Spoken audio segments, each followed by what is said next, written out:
Good morning, my friends. It's your old pal Jordan the Lion. I am up and at it early. It's 5 a.m. I have to work today in Pasadena, and it doesn't look like it'll be a too terribly long day, but I went ahead and recorded a vlog for you anyway. Hope you guys enjoy this. I'm pretty sure you will. This is just chock full of people that we all loved. These are all people that were pretty big on TV, and I think every single one of them you'll recognize. You'll get a big smile when you see, and we're going to go to the first time I've ever went to Woodlawn Cemetery in Santa Monica. I'll go ahead and catch up with you guys when I can, but I hope you enjoy this. Daze with Jordan the Lion begins now. Well, today is my first trip to Woodlawn Cemetery in Santa Monica. We're here to see one, maybe two people. Well, here we are. Now what I have seen, it says to take the elevator.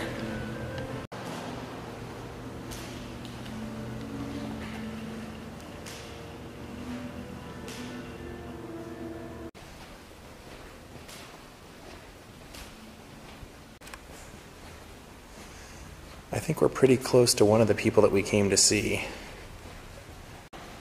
Yeah. Well, we found her. We found stop number 1. And this is actually Granny from the Beverly Hillbillies, Irene Ryan.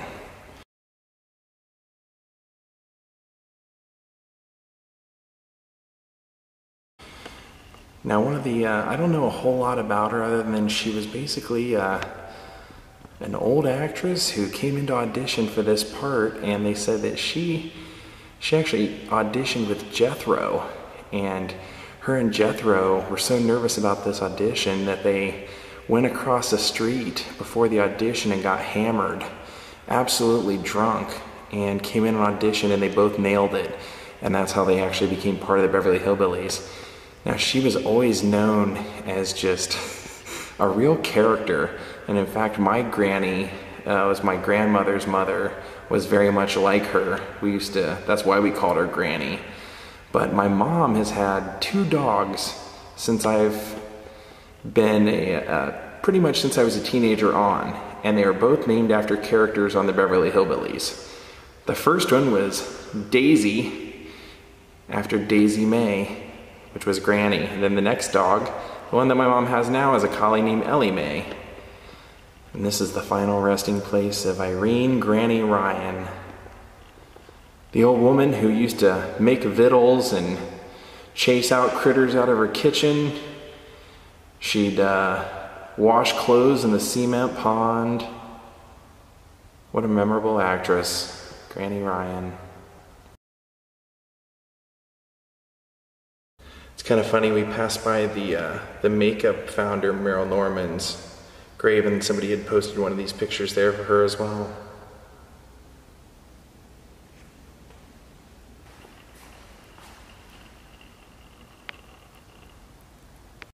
So now, what we're hoping to do, we have one more grave that we want to see here at Woodlawn Cemetery in Santa Monica, and it's one of my favorites of all time. A man we know from all the great Mel Brooks movies, as well as where I first saw him, the hilarious Carol Burnett Show, and the first man that I ever saw pee his pants live on television.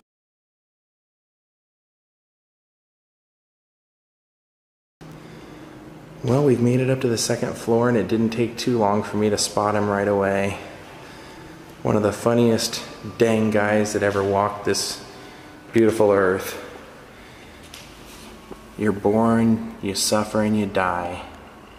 Harvey Korman.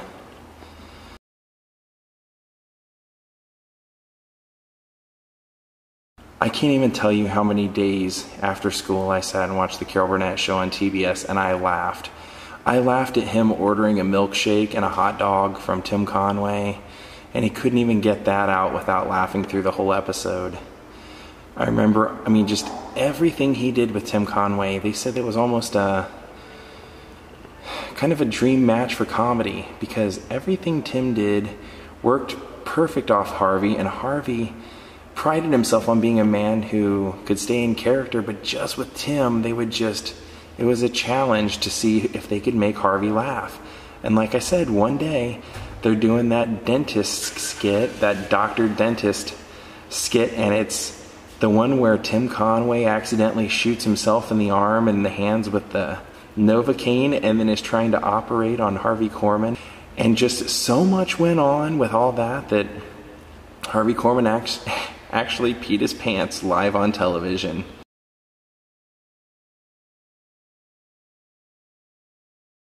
Now you might also remember Harvey from playing Hele Lamar in Blazing Saddles. And you want to talk about memorable parts in a movie, that's comedic brilliance. Now I'm hoping to at some point go over to Harvey Korman's house. He actually didn't die too long ago, as you can see right there. May 29th, 2008, but the house that he lived in most of his life in Hollywood, and I believe just within the last couple of months it's been put on the market. But I figured, I haven't gotten to do anything Harvey Korman yet, really. And to his credit, he came onto the Carol Burnett show because he loved Carol, he loved her comedy, and he was actually pretty good friends with Carol's husband, who was a producer of the show. And when the marriage ended between Carol and her husband, Harvey had always played in the Mama's Family skits. He was always Ed, and Ed Higgins, one of the greatest names ever. And once Carol and her husband decided to get a divorce, her husband started putting together the Mama's Family TV show, and they had originally made a made-for-TV movie of Mama's Family that Carol Burnett and Harvey were both in. But once they were talking about getting a divorce, Harvey was extremely loyal and said that he would never do any more Mama's Family stuff without Carol, and Carol didn't want to do any of it because of, obviously, her ex-husband being the producer. So that was the end of Harvey Korman being in the Mama's Family television show or any of the future of that, but you gotta love the fact that he was so loyal to Carol, who really put his name on the map.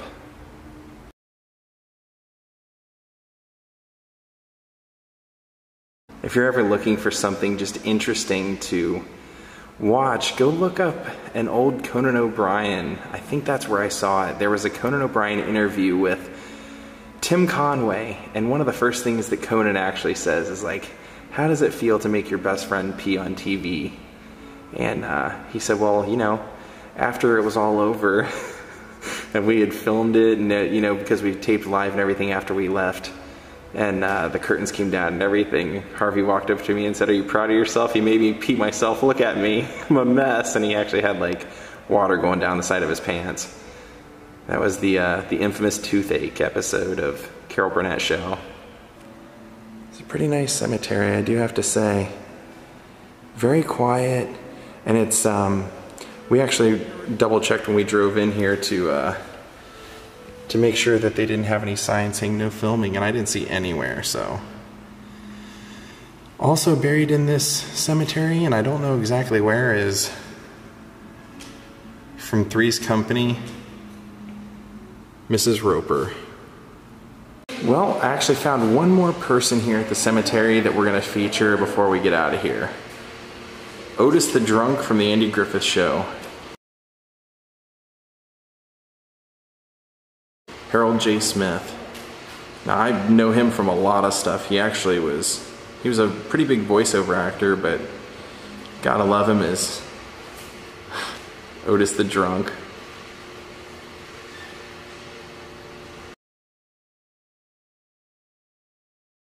Some of the things that he did voiceovers on were actually some of those extremely notable and well-known Warner Brothers cartoons from the 60s. He did a couple of the Elmer Fudd voices. He did some of the voices of the owl in the Winnie the Pooh cartoons.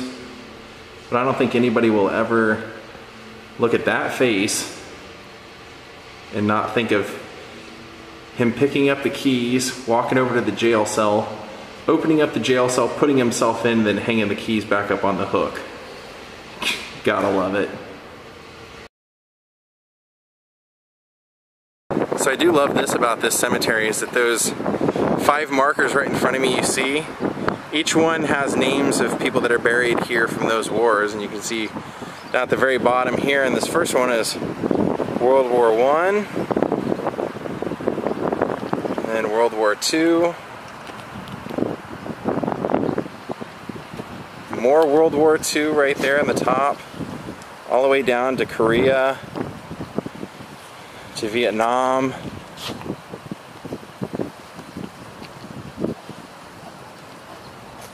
The Gulf War in the very top, which is a little bit tricky to see. There, now we're lit up a little bit. You got one name there from the Gulf War and two names on the very bottom from Iraq.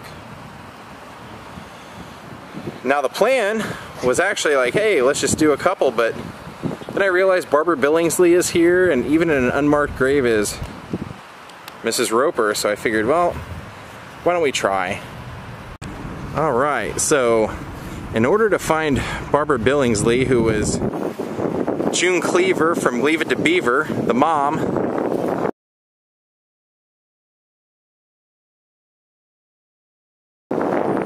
they said to find a black and white headstone that said Mortensen, which was her last name, Barbara Billingsley Mortensen, and that would not be her grave, but that her grave would be right near it.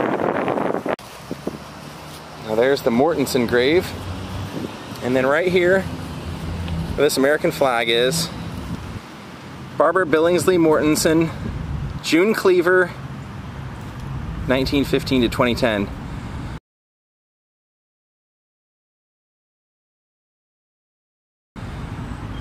And she was actually one of those awesome people who pretty much revived her role or was in many classic 80s and 90s television shows portraying her being Mrs. June Cleaver.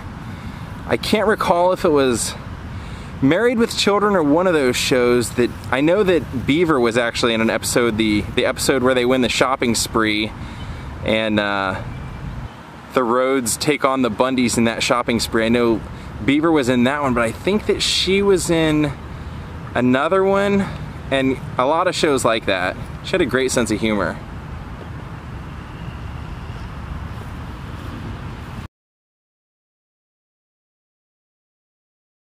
Now this massive monument in the middle is actually an Elks monument. It says BPO Elks, and then it's actually surrounded with little statues of elks. And on each side they have the values of the elks. You can see brotherly love on this side, the flag at half-mast.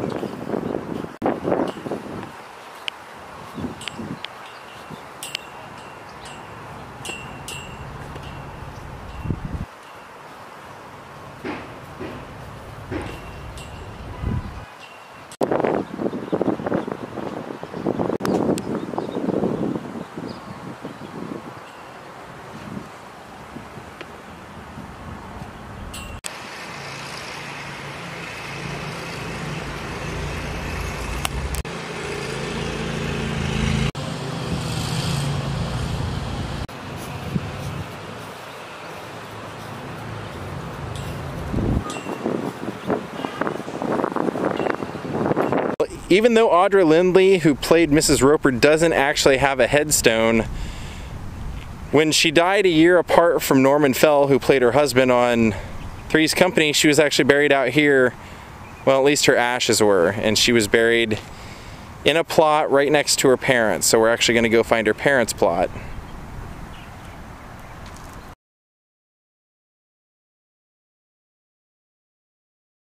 Well, we found her parents right here, Bert Lindley and Ada Proctor, but there's no real clear identification as to where her grave would be, but you can tell by looking right here that someone was buried above this one, so it kind of makes me believe that she was buried right above them. I do often wonder though, now that I'm looking at this, why so many celebrities' graves that I've went to seek out, why they're unmarked. I don't get it.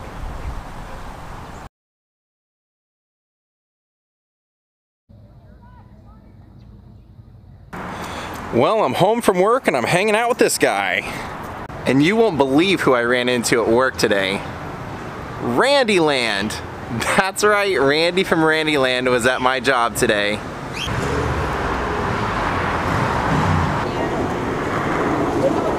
Well, my friends, I'm going to call it a night. I hope you guys enjoyed seeing all the great celebrities that we saw today at Woodlawn Cemetery in Santa Monica.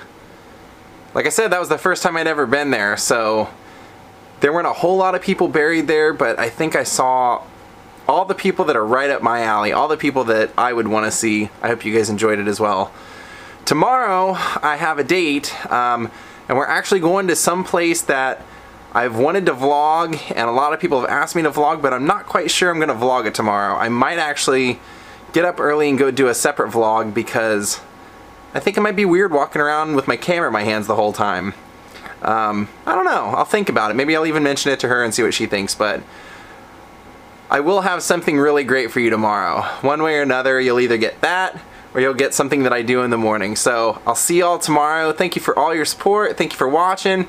Thank you for the nice comments. I don't thank you for the not so nice comments, and I'll see y'all tomorrow. Good night. I'm a good dog, me and my habits, but I can't contain. I ain't never caught a rabbit, no. Hey, hey, hey, hey, hey. How could that boy with everything that he's got walk so mama to the chopping block? I said, hey, hey, hey, hey.